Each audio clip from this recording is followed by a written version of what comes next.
atibatike zvechopu chopu. Muri yeZimbabwe maswera sei? Pane nyaya iri kungondirwadzawo panapa ende zvamuchazoitawo neinformation iyi handisi kuziva kuti muchazoitawo sei, but izvezvi so politics dzakutotanga manje. Tiri kupinda next week irori. Kuna zvakawanda zviri kuitika. ED 2030 agenda will be tabled at the first cabinet meeting, then headed for parliament. But nyaya yakundirwadza pazvinhu zvese izvozvo zviri kuitika ndezvekuti Mudarageza ndiye angari vocal panyaya dzekumisa 2030 achiti hakuna 2030 ichaitika kana kuti ichatora nzvimbo. Anditi now Mudarageza is no more. Mudarageza afa. Mudarageza afa kudaro munoziva pese panoitika zvinhu pane vanhu vanenge vakatotariswa kuti ningi ndiye successor ende ningi ndiye anogona kusumuka akasumudza musoro. Like zvakaitika pane MDC papa. Pakafa Tsvangirai ndo pakatosumuka Chamisa atori chibhebenenge chaipo chaipo. Ndo patiri kunzwa kuti one day after Mudarageza afa Saruwaka akandobva atofawo futi ipapo. I'm not saying kuti Saruwaka ndiye anga achazoita successor waGeza, no. We all know kuti munhu anenge ari preferred successor anokwanisa kusumuka akaita zvinhu zvese zvaitika izvozvo nyoka yemabhunu, but nyoka yemabhunu akasungwa ari mujeri izvezvi ende nyaya dzacho asati dzapera ende hazvisi kupera musheko kwanditi.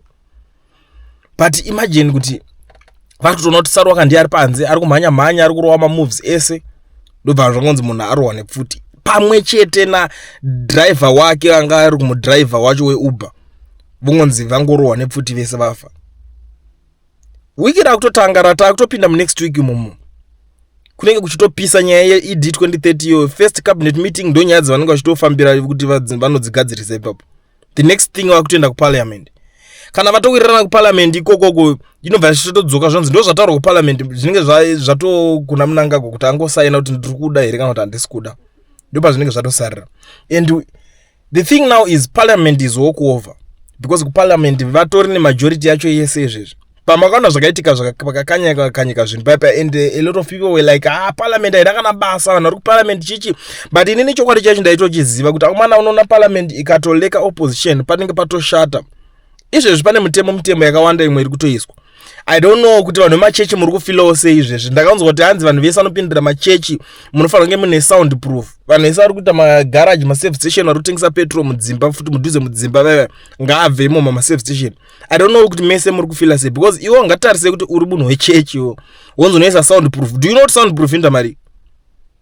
Soundproof ma1 soundproof yekuti isusu chacha inototiremera like I will show you soundproof kana ndapedza kurenovate studio yangu. Muona inonzi soundproof ndokuti like quotation ndokururadza kuti zvakakosta mari ndoya yekuti muchinamata muri kana for example muri kunamata muri pa next vanhu havakwanise kunzwa noise yese iri kuitika muchechi munenge makavharwa.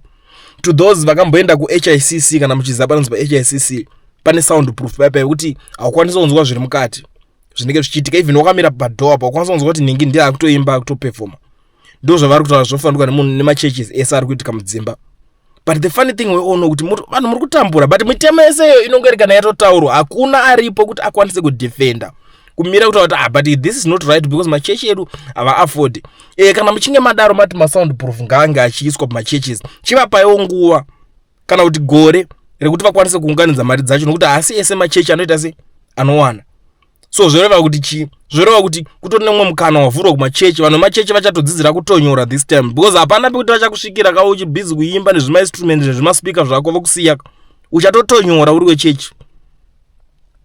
But that is not the main issue iripo panapa.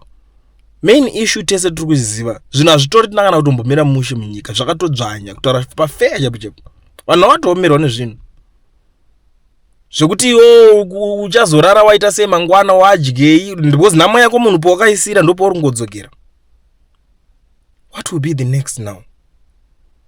Saka pachanetsa hama dzadiwa 2030 ikangoringana yatosainwa ipapapa anenge atori mahwanda because you never know chinoitika pamberi. Handiti election rinenge ratonhingina ndakambonzwa pamwe vachitotaura makungwa achiti vadatobhana election racho for the next 10 years because vanenge vakungoita zvovafunga kuita ukatoona vatobudirira papapa vakutobudirira kuenda. Hatozviziva zvemapoliticians for now we can't trust mapoliticians mamwe ese kuti vanokwanisa kuuya vachizomisa 2030 because kubva kumashure uku vanhu vanga vakangonyarara munhu akakwanisa kusvika achiti ari against this 2030 thing is Mudarageza ende Mudarageza munhu wekuti anenge atone maconnections ndo varwi vehondo kavo. Ndo vanhu vacho vakarwa kuhondo vakabva kuhondo ivamo. So ndango ndingopfura nepanapa tingozivisana zvinhu zviripo hama dzangu, because handizive kuti pachanyatsofamba sei ipapo. Zvamuchazoitawo neinformation iyi ndimi motoziva, ina handitoziva kuti muchaita sei nethis information, but kutaura chokwadi chaiko chaiko ka hazvina kumira mushe.